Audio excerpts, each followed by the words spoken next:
Welcome back to another episode of Building Up Your Business, the podcast. I am your host, Erica Dill. Today we are joined by another fabulous pro. Ted Lau is here in the in the studio. Apparently you're just in the audience. Sorry, you don't get to talk. But we're going to be talking about a fabulous topic. Anytime we can talk about numbers, I'm thrilled. We're going to be talking about profit-driven marketing.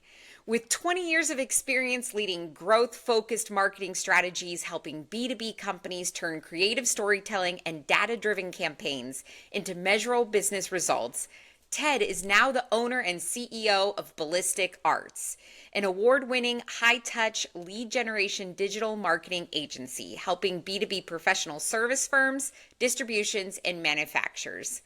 He has helped brands like Century 21, KPMG, and Tim Hortons, everybody needs a donut, increase leads by up to 650% through creative storytelling and data-driven strategy.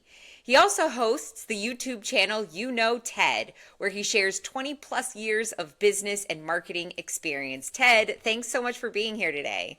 Thanks, Erica. I'm excited to have our conversation today. I was going to say, and for those of you joining, it's going to be a fun one because Ted and I can't shut up. So we just talked for like 40 minutes before we even got on here. So I'm excited to see where this conversation is actually going to go today. But we're going to try to stick to our topic. And our topic today is profit-driven marketing. And one of the things that Ted and I are both really passionate about is understanding the net profit of your customer. So Ted, let's kind of start there. When we're talking to clients about profitability, what's the first thing they usually get wrong about understanding their net profit per customer? That's a great question, Erica. So it's going to sound weird when I say this, but the biggest mistake that people make is typically they dive into marketing before even understanding what their profit margins are. I have many a client that are manufacturers, distributors, and all that kind of stuff where they just are doing marketing for marketing's sake. And then they sometimes are even proud that, oh, look, I spent X thousands of dollars on marketing. I made X thousands of dollars in my as a result. And it's like, well, no. Like that means you actually lost money. And some people will actually look at it from a gross profit standpoint that, oh, well, if my gross profit is 50%, I made $2 off a dollar, that's going to be enough. And it's still not true because at the end of the day, net profitability is what you can put in your jeans. And that's the conversation that we actually want to have with a lot of our clients because most of them don't realize that a lot of their marketing efforts are going down the toilet. So that's the very first thing. Also, hey, thanks for having me on your show. I'm happy to be here. Oh, yeah. And Ted, I'm so glad you're here. Great, good. Now that we got the salutations out of the way. Yeah, there we go. And I think that's really important that you're talking about this because I was talking about this on a previous episode about understanding your numbers and knowing gross versus net versus what do you calculate and all of that. And I think especially, I deal a lot obviously with manufacturers, and I think a lot of them are used to, okay, COGS and what are those hard expenses? And then when they kind of get to the softer expenses, the overhead, it starts to get a little fuzzy. And then don't even mention breaking it down by customer. But I think one of the things that I really like about how you focus things is you focus them on numbers through marketing. So instead of people looking at marketing as just like a fluff expense or a soft or something that is more artsy, you really drive it through the numbers. What kind of fuels why you do it that way, and what type of results do you get from that? Great question. So a little bit of background, my company, Ballistic Arts, we started 23 years ago in the room above my parents' garage, and we were doing like video production and graphic design and, oh, this new web thing. Oh, we should build websites. And we were a creative agency for the first, I want to say 16 years of my business. And then I was having a few beers with one of my customers. And over that, he was sharing with me like, hey, Ted, I want you to get into social media marketing. And I was like, oh goodness, why? Like at the time, I didn't even like Instagram. I'm never on social media. I'm like, why would you want me to do that? And the guy said, because I'm spending like thousands of dollars a month on this, and it's like a black hole. I don't It disappears. I don't get anything out of it. And, I might have been imbibing a little bit. So I was like, I blurted out, well, that's kind of stupid. Like, what if I just got you leads? Like, what if I got you business? And he's like, you can do that? And I was shocked because we were a creative agency. I run a small business myself. And I was always trained, maybe I just had good mentors on like making sure you protect your margin, get your profit there. And when the gentleman was telling me that he's spending thousands of dollars and it's just vanishing into thin air, I thought that was the silliest thing I'd ever heard. So I brought it up, like maybe you should just get someone to help you generate leads. And that's when this client actually said, Ted, if you do that, I'll never leave you. And that's when we pivoted. That was like the light bulb in my head that I was like, well, maybe this is something I should do. And over time, we realized that a lot of manufacturers, the 3 Bs that I call it, the boring B2B blue collar businesses, are the type of folks that typically think marketing is a waste of time, waste of money. Yep. Like, why am I doing this? I'm not McDonald's, I'm not Nike, I'm not Lululemon. Why should I do this? And when we realized that, well, a lot of the B2B space is underserved. There's not a lot of people servicing B2B because marketers also don't think it's glamorous to market a 3PL company. But if we can help them generate revenue that's actually going to be for every dollar you spend, you get 4, 5, 6 back. Well, I mean, for any business, for any person, if I'm putting in $1 and I'm getting 6 back, I probably will continue. And that's basically been the premise of our business model the whole time. Now, getting there is a lot harder than it sounds, right? It sounds easy. You can just, why isn't everyone else doing it? There's a lot of, strategy and development on content and, building your client as a trusted advisor in the space. But once you get there, that flywheel gets going, and there's not a lot of competition in the B2B space to do that from a digital standpoint. So what it sounds like is Ted saying, if you want to start a business, actually go start a marketing. No, I'm just kidding. No, go start drinking beer with people. Oh, right. Darkness, and then tell them this is your problem. I'll fix it. And then they go, okay, if you can fix it, I'll never leave you. And then you build the business from there. It's not Field of Dreams, build it and then they will come. It's build it and they will come. No, this is them telling you what they want, then you build it. Then you go and build it. That works too. Like probably actually more solid than build it and they will come. So we're talking about net profitability, and we're talking about on the customer level. So, let's go back. Give us an overview of how you look at net profitability of a company, and then we can dial into like what you do with your clients by looking at a client level. Well, there's the bit of a rub because some of our clients, when we first meet them, they don't, quite frankly, trust us because we're a marketing agency. You're the marketing people, not the finance people. So when I'm asking what their net profitability is, they look at me kind of weird. So I have to kind of go about it a little. Why do you want to know? Why do you want to know? Da, da, da. So it's like, okay, look, all I ask them is, for every dollar that you put into marketing, how much do you need back for this to financially make sense? I will clarify, not for every dollar and it breaks even on your COGS, because they don't usually think like a marketer can understand these financial terms, these complicated financial terms. So You're the artsy one. I'm the art. Oh, well, yeah. But the idea is that I'm trying to make sure that they understand that, like, I understand without getting into the actual number. Because look, if they tell me for every dollar they put into marketing, they need 5. That means their margins is 20%, right? Or 4.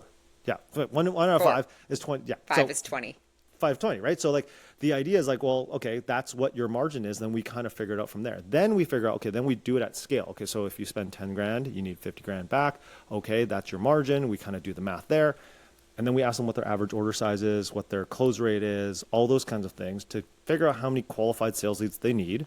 Then we create a custom program to actually get them that many qualified sales leads. So for instance, if you're trying to make another, $12 million a year, over 12 months, that's $1 million a pop. If your average order size is 100 grand, you need 10 clients, 10 new clients a month. And if your close rate is 1 in 3, you need 30 qualified sales calls a month. And then the program that you make needs to actually generate 30 sales qualified leads a month. And then you have to be able to track it. That's another thing, is that a lot of, mom and pop, blue collar, multi-generational manufacturing type businesses, they don't necessarily have the best tracking data. I have many a client that doesn't have a CRM, right? So we actually have to track the leads that come in and then go, okay, from there, did you call this person? Did you call that person in Kentucky? Did you call that person in San Francisco? Okay, what came out of it? What's the quote size and all that kind of stuff? And then we actually have to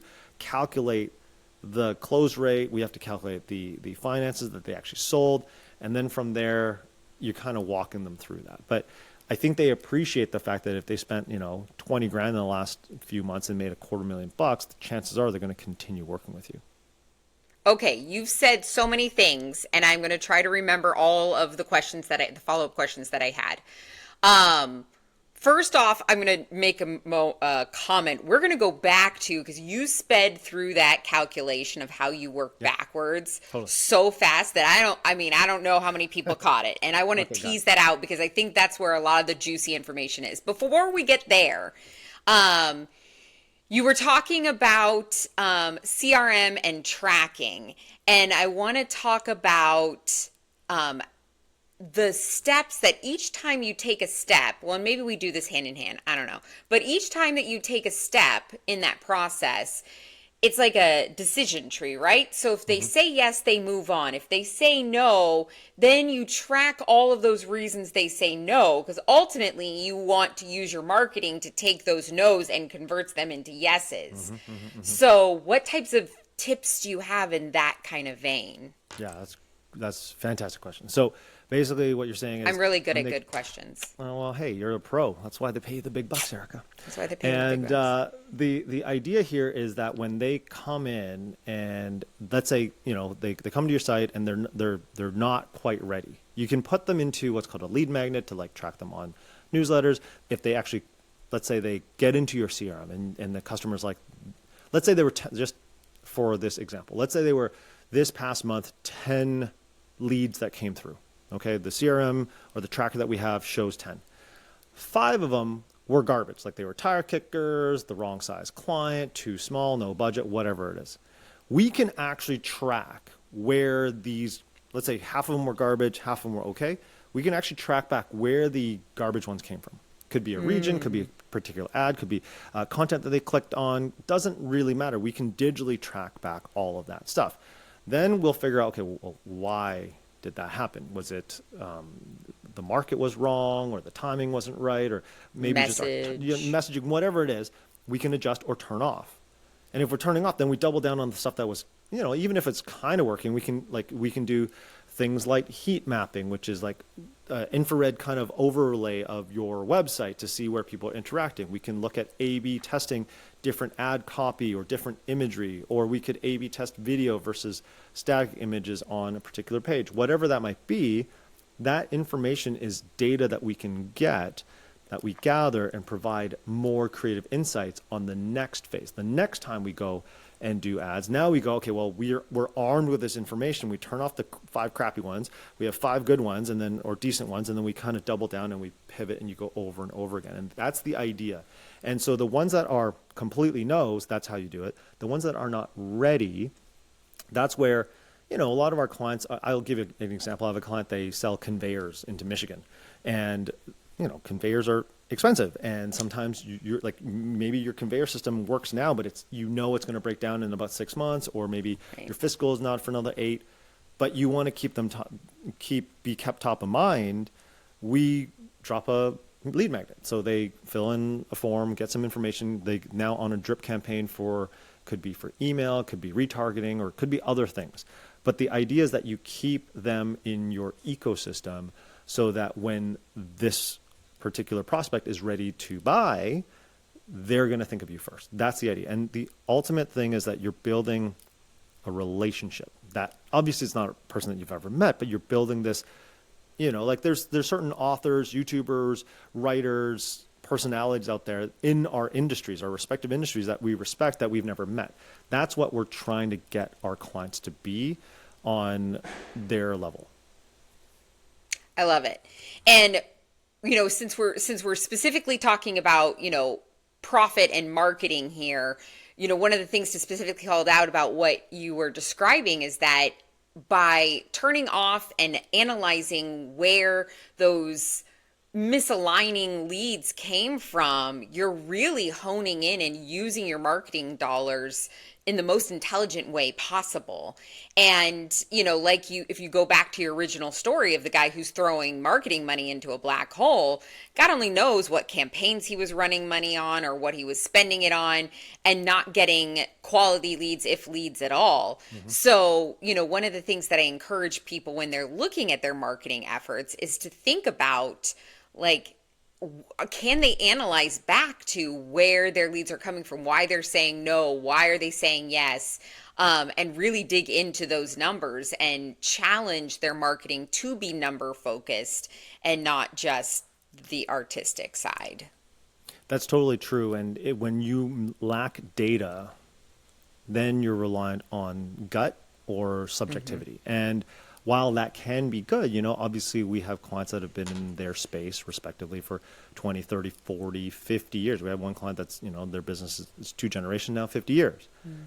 That said, if everything is by gut, they don't have any legit data that tells them right or wrong. And then it just becomes this quagmire of is it this blue or is it this blue?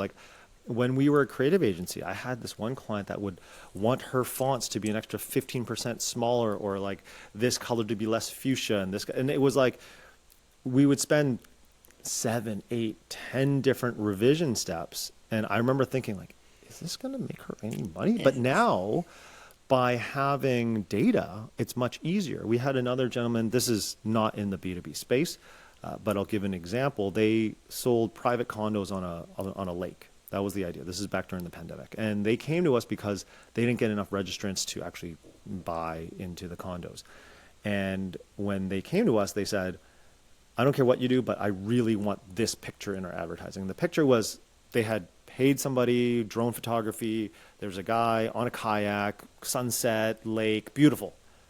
But you don't see any shot of the condos or anything. And I remember thinking in my head, how am I supposed to sell condos with this? How do you sell buildings when there's no buildings? There's no building in the background. And so, but all I did was no problem. So we put it in. But when you launch ad campaigns online, you can launch 8, 10, whatever of them. In this scenario, we launched 8 different sets of ads. And after 2 weeks, we showed them the data. And the very worst performing one that cost them the most money was this beautiful kayaking photo that had nothing to do with anything. And when you show the data, the client went from, he was an older gentleman who was very much, very, very sure of himself because he's never done anything wrong. When he first came to us, I want this. And then when we showed them the data, we were like, so do you want to continue using this kayak shot? And he's like, no, I'm not married to that. Right? It's totally fine. But having that data. That would have been a nice conversation in the beginning. Right? But he didn't have the data. And so now we have the data, and that data allows people to take a step back and use that. And look, all of our clients are intellectual, smart people. They wouldn't have gotten where they are today without, understanding where to go based on data, based on their gut. And so by having that, showing them the data, it allows them to make better decisions. That's ultimately what we're trying to do is be a helping hand to help them get to their ultimate goal. Well, and one of the things that I love that you talked about is multi-generational businesses. And there's so many opportunities and challenges that go into multi-generational businesses. Everything from, the older generation having trouble letting go, the younger generation trying to put their stamp on things, does the legacy thing work? Do we keep legacy things? Do we change them? Is this a fresh start? I mean, you name it, and there's opportunities everywhere. But one of the things that, especially I would say in any part of the business, but we're talking about marketing today. So in marketing, times change. And if it's a 50-year-old multi-generational business, the marketing you did 40 years ago is not the marketing that you can do today. Wow. And if there's ever that clash between generations or question, the data is just going to cut through all of that noise and be like, well, that might have worked 40 years ago, but here's the numbers of what works today.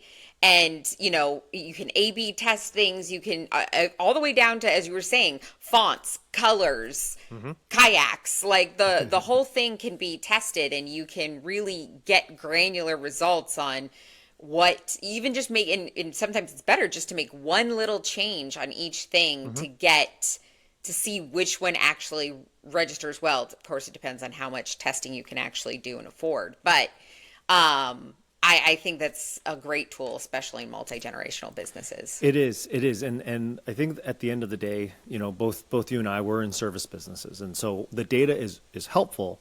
Yet we have to bring everyone along to the journey. So absolutely, some of these multi-generational families, great businesses, and the senior leaders are perhaps golfing on a golf course more often than not, right? And getting them to see this current generation struggles and what they're looking for and what their goals are. That's the invitation that we have as service providers to go, okay, well, how do we get folks to everyone come in, be on the same page? Because frankly, a lot of the senior folks will be like, well, I built this thing with, my Rolodex and shaking hands and kissing babies. Why do I need this? Literally, like I have this one client that before we met them, they had a one-page website and they've been around since the 80s, right? Like, how? But because dad had built it straight up, just being the best on the block, doing his thing and blood, tears, and sweat. But the times have changed, and being able to slowly show them from step A to B, like you can't rip the Band-Aid completely off. You have to kind of start slow. And for us, a lot of the times, the good thing is, a lot of the times in the manufacturing space and some of the more traditional businesses, there is a lot of low-hanging fruit. So it's not like, oh, we got to do all this high-level stuff. A lot of times, I have this one client who had been in business. He's 35 years or 40 years in the business. And all we did was improve his Google, to start. We just improved his Google reviews. We literally just did a campaign, asked his clients of like 30 some odd years to give Google reviews. And all of a sudden, like ping, ping, ping, phone calls started happening. And the guy was shocked that like the phone's ringing from digital, and we had data to show it. And he's like, oh, right. And then by doing that, because we knew that their logo, their site, everything, the brand was super old, and like, but if we asked them to do all that, that's going to be tens of thousands of dollars. Right. And he's not going to want to spend shock. because, well, this gentleman specifically said when he first met me, he said, "You people have wasted so much of my money." Like, I'm like, sir, I haven't met you before. I haven't wasted any of your money. I don't know you, but nice to meet you, right? And but by doing it incrementally, starting there, and granted, not everyone has the opportunity of such low-hanging fruit, but we were able to do that. He started getting business, so that accounted for that. That allowed us to kind of have more room to play, and eventually, over the last 4 or 5 years, we've rebranded the company, new website. We have like all the campaigns, and we account for like 80% of all net new business that comes in through the door now. Wow. And we have the data to back it up, and the gentleman loves us and takes us out for, I don't think he's taking me out for golf, but stuff. And people are no longer wasting his money. Oh no, like I'm on his cell phone now. He texts me stuff. You're on the Christmas card list. Yeah, exactly, right. It's nice, right? When you can convert someone. It's not always as cut and dry, but this was a nice story. I want to, before we go too far down a tangent, I do want to go back to the point that we were talking about earlier in the math that you use to get through. So we talked about, okay, for every dollar I spend, I need 5 back. From there, you need to look at, okay, then how many clients do you need to land in order for this to make sense? And you really quickly ran through the numbers that I think are sheer gold that we could probably say 2 or 3 times in a row so people understand, because the way that equation works backwards is so crucial, and knowing those numbers and those ratios is the key to everything. So if you could walk us backwards from that would be fantastic. Absolutely. And I apologize for just blowing right through that, because no, you have so many good things to say. You get so excited. It's totally fine. I do get excited when I talk about marketing and money. It's a good thing. It's a good thing. So, okay, so let's just take a step back. Let's just give an example of a client that, let's say they're a $30 million, or let's say they're a $60 million company. Okay. I don't know. Let's just use that as a math. Okay. Sure. And then that's the baseline, but they want to grow another 20%. So that's $12 million. So if they want to grow 20%, $12 million. If you divide that over a year, so 12 million divided by 12 is $1 million. They want to, so you just do the math. So if to get to your goal, you need an extra $1 million a month, right? And then we kind of figure out what your average order size is. Most of our clients in the manufacturing space, every job is about 50, 100 grand, right? Maybe 200, 250. But let's just, for math's sake, if you're making 100 grand, let's say you're making $1 million. Let's say it's 100 grand. Your average order size is 100 grand. It's $1 million that you got to make that month. So you need 10 times 100 grand is $1 million. You need 10 extra orders. 10 extra new orders is what you're looking for. But then you got to have some sales data. Like, what is your average close rate? So if your close rate on average for our clients, because they're fairly niche in terms of what they do, who they service, usually if they get someone that's ready to buy, it's like a 1 in 3 chance that they're going to get the business. So if you need 10 deals every month, 1 in 3, so you need 30 qualified sales. And these are qualified sales calls. This is not just someone knocking on the door, kicking tires, right? These are what we call SQL, sales qualified leads, or at Ballistic, we just call them ready to buy. So ready to buy opportunities. Love it. They're not just asking, hey, can I get a brochure? It's like, hey, I want to know, can you quote me on da da da da da? And so you need 30 of those. Then you work with your team to figure out how do you get those 30 qualified sales leads. Now, that could be a mix of more sales activity, more marketing, referral program. There's a multitude of things that you can do. And at Ballistic, once we figure out that formula, then we go away, we create a custom program to figure out how do we get you those 30 qualified sales leads. And it could very well be a mix of ads, could be content, could be video creation. Maybe we need to make your website convert better. Maybe you're actually getting a ton of traffic that's already coming into your website, but people are bouncing off because your website's old and cruddy and it's slow. There are lots of things, but we need that data. We do the analysis to figure out where you are today compared to your competitors, compared to other bigger companies, and then how do we get you those 30 sales qualified leads? And basically, so long as we can do that, and if your numbers prove correct that you're 1 in 3 and you can close this, and your average order size is 100 grand, like, you will get to that. It's just math, right? You'll get to that 12 million.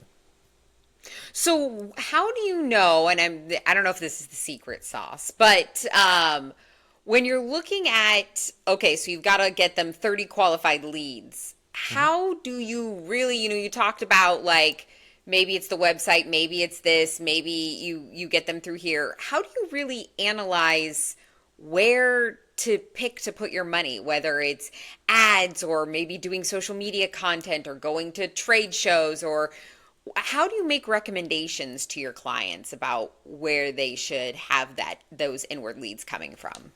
It's a great question because it is very individualized. It's on a case by case. It's tricky, right? It's there's no one size fits all. But that's where I think having what we've done, like we've kind of started specializing in this B2B space, manufacturing. So we kind of start understanding, like most businesses for the most part have similar things in this space. That said, the easiest and most expensive thing is you literally just spend a bunch of money on ads. I don't like that because that just all goes to Google and Mark Zuckerberg. And do we really does Mark Zuckerberg need more money, right? Like I don't, but you do need to make a bit of investment in ads. And so there is a formula that you can use with tools like SEMrush, SEMrush. It's one of these analytical tools that you can use. Like there's some free tools, there's some paid tools, and you can kind of calculate based on your keywords, based on your industry, yada, yada, yada. You want to get 30 qualified sales leads. You need this many impressions, this much engagement, what the click-through rate, all these kind of things. You can calculate that. But even then, for most of our clients, if they were just asking us to hit their goal and we're only doing ads, it gets to be a very expensive endeavor. Mm-hmm. I have many clients that are okay with that expensive endeavor, and then we help them with the content as well. But most of our clients, we want to have a 60-40 mix, basically a 60% on content where it's organic leads. People are coming through on your website, your thought leadership, could be your email, could be your LinkedIn, could be those kind of things that you're producing on a regular basis that builds you up as a trusted advisor, as a thought leader in your space. And then the other 40% or so, we try to mix in for ads. And the reason why is at the end of the day, these platforms, it's pay to play. The digital overlords, our digital overlords need us to pay to play. That's just the way it goes. And so, okay, fine. We have to still do that. But if we're just dependent on that and we don't actually have really good content, the moment we pull the plug on ads, or you have another competitor come in and they're bidding higher than you when it comes to ads, you're going to lose out. And that becomes a zero-sum game. And we don't like that. We want to make sure that our clients have their bases covered. Usually, when we first start with our clients, we do have to spend a bit more on ads as we're developing the content, optimizing it. But once we kind of get that stuff going, we can relax the ad budget a little bit. Or, better yet, they keep the ad budget that they've already been spending, but then their ad relevancy scores go up, and then their cost per click goes down, and we can reach more people. That makes sense. And as with everything, you never put all your eggs in one basket. So I love the 60-40 rule that you have going on there. Plus, if you spend money on organic traffic and you can increase organic traffic and spend less on ads, like you said, the overlords may be unhappy with you, but they might be unhappy, but your wallet will be happier. But your wallet, your bottom line will be happier too. That profit thing. Exactly. I like to end our episodes with a lasting thing. Our listeners are here to learn one thing they can put into their businesses tomorrow that could make a difference. And of course, my mind kind of goes back to people who might be afraid to increase and spend more on marketing because they're afraid of putting in the black hole. What kind of advice do you give to somebody? Yeah, absolutely. So most companies that we work with when they first come to us, they are already spending money on marketing, but they're kind of doing it, shot in the dark, not sure what's going on. I would say take a step back, analyze what we just did, that exercise that we just did. That's the very first thing you should be doing, is figuring out what is your growth. Look, we're at Q4 of 2025 now. So a lot of people are planning budgets for 2026. Let's plan. What is the growth goal for 2026? What does that look like? Divide that over 12, and then figure out your average order size per client for the year. Figure out what your close rate is. Figure out what your net margin is. Like, that's seriously something that I have to say is shocking, that when I meet companies that are 20, 30, $50 million and they're not really sure what their net margin should be. Like, it's kind of shocking. It happens all the time. But let's invite them to do that. And once you're able to have that picture, then you can analyze that properly, then do an audit to kind of turn around and look at what's working, what's not. What of your marketing is actually, that's the other thing. Make sure that everything in your marketing is trackable so that you can actually see where are the leads coming from. And then from there, you're going to have a really good starting point. And then you can hit us up, and give us a call, or call Ted, or listen in on this podcast some more and understand how to then take that step. But you got to know where you're at. Level set first, and then from there you can build. Or else you're going to have a shaky foundation and it's a house of cards and it's going to fall down. And eventually you're going to run into a marketer who's going to say, hey, did you go and do this work? And you're going to be forced to do it anyways. So you might as well do it now. And then when you get to said point, you say, yes, here's everything that I've done. That's right. I love it. Ted, thank you so much for joining us today. Well, thank you very much, Erica. It was a lot of fun. It was very enjoyable, and I'm happy to talk about this all day long. I bet. And for those of you who want to talk all day long about it with Ted, we'll put his contact information in the description below. So feel free to check it out. He's more than welcome to talk your ear off. But just be careful. We got onto so many sidetrack conversations. It's wonderful. So don't blame me. You have been here for another episode of Building Up Your Business, the podcast. We are happy to have you every 2 weeks. I have been your host, Erica Dill with Operationally Up. Remember, we are here to help your consumer goods and e-commerce business grow for maximum profitability. And we will be back in another 2 weeks with another episode. So until then, remember, from bombs to order fulfillment, marketing to taxes, learn the stuff from the pros before you step in it. And we will see you here soon. And until then, have a wonderful week.